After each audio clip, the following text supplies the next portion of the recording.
And మావిడాకులు first ఎంతమందికి narrate చేశారు ఈ స్క్రిప్ట్? అంటే డిఫరెంట్ వాళ్ళు పిచ్ చేసి ఉంటారు కదా ప్రొడ్యూస్ చేయడానికి. సో ఫస్ట్ ఎక్కడ పిచ్ చేశారో అక్కడే సెలెక్ట్ అయిపోయి పట్టాలకి యాక్చువల్గా చిన్ని స్టోరీస్లో కార్తీక్ అనే ఉంటాడు, నాకు బాస్ క్యారెక్టర్ చేస్తున్నాడు. ఆయన నాకు పిలిచి ఒక సిరీస్ ఏదైనా చేయొచ్చు కదా అంటే సింగిల్ విఐపి అని ఒకటి చేశానండి. పెద్ద ఫ్లాప్ అది అసలు వ్యూవర్షిప్ రాలా. నేను వేరే అబ్బాయిని పెట్టి చేశాను. తర్వాత వేరే లైన్ ఒకటి లైన్ చెప్పాను అంతే. ఒక అమ్మాయి అబ్బాయి విడిపోదాం అనుకుంటారు, కోర్టులో కండిషన్ పెడతారు 6 months కలిసి ఉండాలని. వాళ్ళు లివింగ్లో ఉంటే అలా ఉంటుందని చెప్పారు. ఈ ఆఫీసు ఈ తోటకూర ఏం లేదు అసలు. అప్పుడు బాగుంది ఇచ్చేసి అన్నారు. ఓ పైలట్ కొట్టగానే ఇంకా కంటిన్యూ చేసేమన్నారు. ఎవరు కథ అడగల. మీ డైలాగ్ది ఎలా ఉండేది, రైటింగ్ అంతా కూడా ఏం అడగలేదు వాళ్ళు. మీరు దీనికి ముందు మూవీస్కి వర్క్ చేశారా? ఓ 15 సినిమాలు రాసుంటారు. ఓకే, మాకు తెలిసిన పేర్లు లేవు. పేర్లు అంటే నేను గోస్ట్ నేను యాక్చువల్గా ఓకే ఓకే అంటే క్యారెక్టర్ పడుతుందేమో నేను రాసేవాడిని. సార్ నేను ఈ క్యారెక్టర్ నేను రాసుకోవచ్చా? నువ్వు మంచి ఆర్టిస్ట్ రాసుకోమా. మొత్తం కథ అంతా రాస్తే బేసిక్గా నేను ఎలా ఇచ్చేవాడిని అంటే ఒక వర్షం రాయమంటే నేను ఒకటానికి 3 వర్షాలు రాసేవాడిని. ఇందులో తప్పు ఉంటే వీళ్ళు అయిపోతారేమో, ఈ వర్షంలో ఇంకోటి పిక్ చేసుకుంటారేమో, అట్లా ఇచ్చేవాడిని. కథ మొత్తం రాసిన తర్వాత వెన్నెలకిషోర్ అనుకుంటున్నాం ప్రసాద్ క్యారెక్టర్కి డ్రాప్ అయిపో, సత్య అనుకుంటున్నాం ప్రసాద్ డ్రాప్ అయిపో, ధనరాజ్ అనుకుంటున్నాం ప్రసాద్ డ్రాప్ అయిపో, ఆది అనుకుంటున్నాం డ్రాప్ అయిపో. మరి ఇప్పుడు వచ్చిన ఆఫర్లు అది ఎట్లా పిలిచారు? ఇప్పుడు వాళ్ళు ఎవరెవరు డేట్లు లేకపోతే మిగతా వాళ్ళకి ఎవరెవరు లేకపోతే నన్ను పిలుస్తున్నారు. ఓకే, టైం అంతే. స్టార్ట్ అవ్వాలిగా ఎక్కడో ఒకటి. అంతే, స్టార్ట్ అయింది. ఏమో అనుకుంటున్నా ఇంకా స్టార్ట్ అయింది. అయింది. మీ MBA తర్వాత సినిమాల్లోకి వచ్చారు. సినిమాల్లోకి వచ్చి మళ్ళీ వెనక్కి వెళ్ళిపోవడానికి కారణం ఏంటి? యాక్సిడెంట్ తర్వాత నేను MBA చేశాను. అది కూడా చెయ్యాలి. బేసిక్గా ఇంటర్ పోయింది అనేవాళ్ళు. వీళ్ళకి సర్టిఫికేట్ ఇంపార్టెంట్, సర్టిఫికేట్ తెచ్చుకుందాం అని చెప్పి MBA చేయాల్సి వచ్చింది. మీ చైల్డ్హుడ్ అంతా అక్కడే జరిగిందా? శ్రీకాకుళం అండి. మీకు యాస రావట్లేదే? నేను మ్యాక్సిమం వైజాగ్లో ఎక్కువ కాలం, వైజాగ్, ఒంగోలు, అలా డిఫరెంట్ ప్లేసెస్లో. మళ్ళీ ఇప్పుడు నెక్స్ట్ సిరీస్ రాస్తున్నారా యూట్యూబ్కి కానీ, లేకపోతే? రాయడం లేదు, ఇది 1 week ఆగి ఇంకో సిరీస్ చేసేసుకోవడం. రాయడం లేదు. రెడీ ఉన్న హర్షిని రెడీ ఉన్నారు భయ్యా, రెడీ ఉన్నా పిలుస్తారా అయితే నన్ను? అన్నీ చేసుకుంటాయి.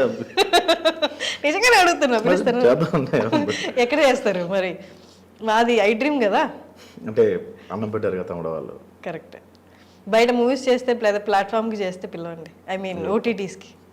కొంచెం రీసెంట్గా ప్రొడక్షన్ హౌస్ కూడా ఓపెన్ చేసాం మేము. ఓ గ్రేట్. అయితే పిలవండి ఖచ్చితంగా. డెఫినెట్గా పిలుస్తాను. మీరే సాక్ష్యం. నైస్. అండ్ ఆవిడ ఉన్నారు కదా నీరజ గారు. నీరజ గారి సెలక్షన్ అంటే ఎట్లా? ఆవిడ రోల్ అనుకున్నారా లేకపోతే సేమ్ అట్లే ఆన్ ద స్పాట్ క్రియేట్ చేసుకుంటే? నేను నా వైఫ్ క్యారెక్టర్ తప్ప అసలు ఎవ్వరు లేరు సిరీస్లో. ఆవిడ 1 day పిలుద్దాం అనుకున్నా. ఆవిడ ఫస్ట్ డే పర్ఫార్మెన్స్ చూసే, అంతకుముందు ఆవిడతో చేశాను నేను. ఫస్ట్ డే పర్ఫార్మెన్స్ చూసే ఈవెన్ కంటిన్యూ చేద్దాం, భార్యాభర్తల మధ్య ఎక్కువ చూపించలేం కదా, ఇది ఇంకో ప్యారలల్గా ఏదో స్టోరీ రన్ చేయొచ్చు అనుకున్నా. ఆవిడ పర్ఫార్మెన్స్ చూసి ఇంకా కంటిన్యూ చేయాల్సి వచ్చింది. అందుకే కథ వేరు, మేము తీసింది వేరు అనుకున్నాం. ఇది దీనికి ప్యారలల్గా ఇంకేమైనా కథ రాసుకున్నారా? మీరు చెప్పినట్టు మావిడాకులు ఫస్ట్ అది కాదు కదా మీరు అనుకున్నది, తీయడం వేరే. ఆ ప్రాసెస్ 3 episodes హిట్ అయ్యే వరకు మీకు అసలు గ్యారంటీ లేదు.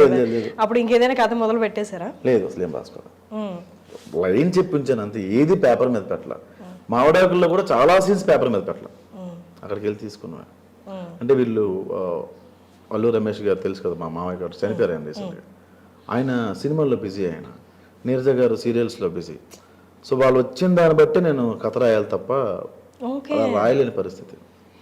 కింద 10 నిమిషాల కన్నా ఎక్కువ పెంచండి అన్నారు. నాకు 1 day షూట్, ఇంకో రోజు నాకు లేని పరిస్థితి. సో వాళ్ళు డేట్లు ఎవరు, అందులోనే చేయాలి. అట్లా ప్లాన్ చేసుకుని చేస్తాం. కథ రాసుకొని డైలాగ్ వర్షన్ రాసుకొని ప్రాపర్ స్క్రిప్ట్ ఉంటే కంటిన్యూగా షూట్ పెట్టుకోవాలి. అలా కాదు ఉదయం 10 గంటలు పెట్టుకుని సాయంత్రం 8 గంటలు క్లోజ్ చేసేస్తే అట్లా చేయలేము.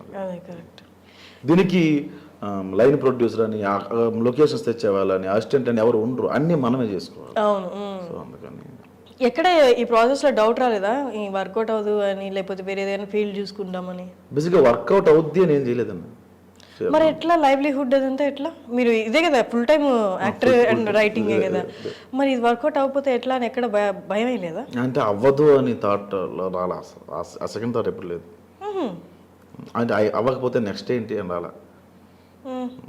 మరి పాసిబిలిటీస్ చూసినప్పుడు వర్క్ లేని రోజులు లేవా చేతిలో? చాలా ఉన్నాయి. నేను మావిడాకుల ముందు నాకు పెద్దగా వర్క్ ఉండేది కదా. అంటే మంత్లీ ఎన్ని రోజులు వర్క్ ఉండొచ్చు? అసలు ఉండదు కదా. ఉండేది కాదు మీన్స్ చాలా సినిమాలు రాసా. నేను చేసిన తప్ప నేను డబ్బులు తీసుకున్నాను కాదు. క్యారెక్టర్ ఇస్తారులే, అక్కడ డబ్బులు తీసుకోవచ్చు అట్లా అనుకునేవాడిని. సో ఏదో పెద్ద జీనియస్లో నన్ను పిలిచి, ప్రసాద్ ఈ కథ అనుకున్నావు ఎలా అని చెప్పు. నేను కూర్చొని రాసేవాడిని, మన క్యారెక్టర్ వస్తుంది కదా. నువ్వు మనీ ముందు చెప్పలేదు కదమ్మా అనేవాళ్ళు. నేను పట్టించుకునేవాను కదా. అయ్యో అసలు ఏం చేయాలి కదా, తీసుకునేవాను కదా, నేను అడిగేవాను కదా, ఇచ్చేవాళ్ళు కదా పనులు. మరి ఎట్లా ఫ్యామిలీ ఉంది? అప్పుడప్పుడు పార్టీ ఇచ్చేవాళ్ళు. పార్టీ అంటే మీరు పొట్ట నింపుకుంటారు, ఇంటికి వెళ్ళిపోతే డబ్బు. మరి ఇంట్లో అంతేం చేయలేదు. ఇంట్లో చాలా ఇదంతా ఇంట్లో అర్థం కాదు కదా వాళ్ళకి. మా అమ్మకి ఇప్పుడు సపోజ్ అమ్మ మావిడాకులు పెద్ద హిట్ అయిందమ్మా, నాకు ఇంత పేరు వచ్చిందమ్మా అని చెప్పాను అనుకో, పోన్లే బాబు నీకు నెలకు 10-15 వస్తే చాలు ఉంటుంది. ఆవిడకి ఇదంతా అర్థం కాదు ఆవిడకి. అదే పరిస్థితి. ఫ్రెండ్స్ ఫ్యామిలీ అందరికీ తెలుసు. ఒకరోజు ట్రై చేశా, అరే ఏంటి లాక్డౌన్ తర్వాత జొమాటోకి వెళ్దా ఎట్లా ఉంటుంది. ఒకరోజు వెళ్ళాను, నేను వెళ్ళి చూద్దాం అసలు ఎట్లా ఉంటుంది, మంచి డబ్బులు వస్తున్నాయని. ఆవిడ 50 వస్తుందన్నా, నాకు 30 వస్తుందన్నా అనేవాడు. అంత వస్తుందా, వెళ్దాం. ఒకరోజు వెళ్ళిన తర్వాత బిర్యానీ ఫస్ట్ టైం నాకు చాలా సిగ్గుగా ఉండేది. కానీ మీరు ప్రసాద్ గారు మిస్టర్ వచ్చా కదా అదే నన్ను మీ వీడియో చూసాను భయ్యా, నేను ఈ పనికి పని చేయను, నాకు రాదు. నువ్వు నామోషి ఫీల్ అయితే ఆ పని నువ్వు చేయలేము కదా. నామోషి పడాల్సిన వర్క్ అది కాదు కదా అది. ఏమో అంటే నన్ను గుర్తుపడతారేమో, వీడు జొమాటో చేసుకుంటున్నాడా అంటారేమో.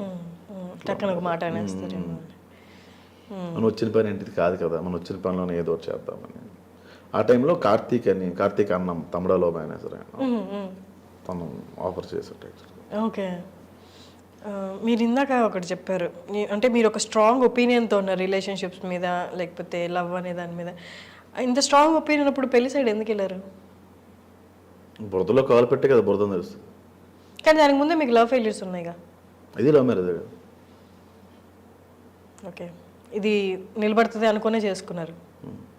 అండ్ మీరు అలా వెళ్ళిపోదాం అనుకున్నప్పుడు ఆల్మోస్ట్ జొమాటో దాకా కూడా వెళ్ళి, అంటే దాంట్లో లైవ్లీహుడ్ సంపాదించుకుంటూ ప్యారలల్గా ఈ రైటింగ్ వర్క్ చేద్దాం అనుకున్నారా?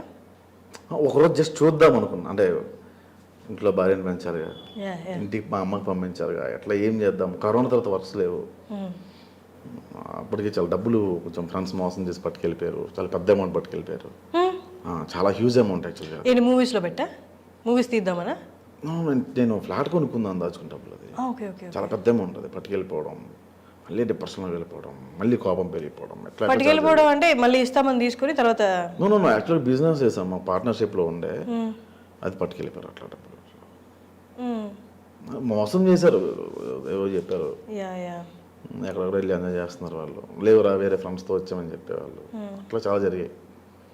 దీనికి ముందు ఏదైనా మూవీస్కి రాసి ఆగిపోయిన మూవీస్ ఏమైనా ఉన్నాయి అంటే మీకు రైటర్గా పెట్టిన పేరు అట్లా? ఇప్పుడు కార్డు వేసుకోవాలి. ఇప్పుడు 4 సినిమాలు కమిటీ అవి పడుతున్నాయి. దానికి ముందు అసలు ఎప్పుడు ఆఫర్? నేను రైటర్ అవ్వాలి అట్లా ఏం పెట్టుకోలేదు. మన క్యారెక్టర్ పడుతుంది, మనకు ఛాన్స్ ఉంటుంది, రాసుకునే ఛాన్స్ ఉంటుంది. మన క్యారెక్టర్ బాగా రాసుకోవచ్చు, నచ్చితే ఉంచుకుంటారు, లేకపోతే లేదు, అట్లా అనుకునేవాడిని. ఆపర్చునిటీస్ కూడా ఇది పెద్ద ఆపర్చునిటీ, ఇక్కడ నుంచి లైఫ్ మారిపోతే అనుకున్న ఆపర్చునిటీస్ ఏమైనా ఉన్నాయా మావిడాకులకి ముందు? లేవు. ఓకే, యాక్టర్గా వచ్చాయి. ఈటీవీ ప్లస్లో నేను లైఫ్ ఈజ్ బ్యూటిఫుల్ అని చేసినప్పుడు అక్కడ కమిట్ అయ్యాను నేను. ఆ డేట్స్ సెట్ అవ్వలేవు టైంలో. ఏంటో సినిమాల్లోకి వస్తే సీరియల్లో పడ్డాం అనిపించింది. అప్పుడు పోయాయి. అవి చేస్తుంటే మంచి రోల్స్ చేసేవాడిని. హిట్ అయ్యాయి కూడా, బాగా మంచి సినిమాలు అయ్యేవి. ఓకే, అంటే ఇప్పుడు మీరు చెప్తుంటే అంటే ఒక మూవీస్కి ఇక్కడ కెరియర్ ఫామ్ చేసుకుందాం అని వచ్చిన ప్రతి పర్సన్ ఎన్ని ఫేస్ చేయాలో A to Z అన్నీ మీరు ఫేస్ చేశారు. పర్సనల్ లైఫ్లో కానీ, మూవీ కెరియర్ వైజ్ కానీ, మీరు మోసపోవడం కానీ, వాళ్ళు మిమ్మల్ని వాడుకోవడం కానీ, అది రైటింగ్ పరంగా కానీ ఇంకో విధంగా కానీ. ఈ హోల్ ప్రాసెస్లో మీకు ఉండి మీరు ఇందాక అన్నారు వెనక్కి వెళ్ళిపోతాను, వర్కౌట్ కాదన్న క్వశ్చన్ ఎప్పుడు రాలేదు నాకు అని. బట్ స్టిల్ ఏదో ఒక డ్రైవింగ్ ఫోర్స్ ఉండింది కదా ఇక్కడ ఉండగలను అని. ఏంటి ఆ డ్రైవింగ్ ఫోర్స్? రైటింగ్. కానీ మంత్ అంతా వర్క్ ఉండదు కదా. ఉండదు. అంటే ఇప్పుడు పక్క అన్ని మీవి అనుకున్నవన్నీ పడిపోతున్నాయి, పక్కకి వెళ్ళిపోతున్నాయి, మీ దారిలో నుంచి వెళ్ళిపోతున్నాయి. బట్ స్టిల్ అక్కడే ఉండి మీ వర్క్ని ఆనందిస్తూ ఉండగలిగారంటే ఏదో ఒకటి ఉండాలి కదా. అంటే ఒక ఇద్దరు ఫ్రెండ్స్ సపోర్ట్ చేశారు యాక్చువల్ కొన్ని సందర్భాల్లో వాళ్ళు చేయగలిగారు. సంపత్ నారాయణ అని తన కాప్ వైజాగ్లో పోలీస్ జాబే చేస్తాను. అప్పుడప్పుడు నాకు డబ్బులు పంపించేవాడు. నువ్వు ఎప్పుడైనా డబ్బు లేనప్పుడు చెప్పు, అప్పు చేసాను పంపిస్తాను, నువ్వు ఏదో చేస్తావని నమ్ముతున్నాను నేను అని అప్పుడప్పుడు పంపించేవాడు తను. పెళ్ళి అయిన తర్వాత పంపించాడు యాక్చువల్గా. పెళ్ళి అయిన తర్వాత కూడా నేను డీప్ సీట్లో ఉన్నప్పుడు పంపించాడు చాలా సార్. ఓకే. కరోనాలో కూడా పంపించాడు తను. సో అట్లా హెల్ప్ చేశాడు. అప్పుడప్పుడు కొన్నిసార్లు బేస్ అయ్యా ఇంకా అవ్వకూడదు ఇంకెవరి మీద అని. కరోనాలో ఏం చేశారు ఆ 2 years? ఖాళీ ఇంట్లో కూర్చొని రాసుకోవడం, ఏం చేయలేదు. ఏదైనా మంచిది మూవీ కానీ సిరీస్ కానీ రాశారు ఆ టైం? ఒక కథ రాసా, అది యాక్చువల్గా ఈ మధ్యన పట్టాలు ఎక్కాల్సి ఉండే, కానీ మళ్ళీ సడన్గా నాకు కొంచెం డేట్స్ కొంచెం ఇప్పుడు బిజీ అయ్యాను కదా, 4-5 months అది స్టార్ట్ చేద్దాంలే అని అట్లా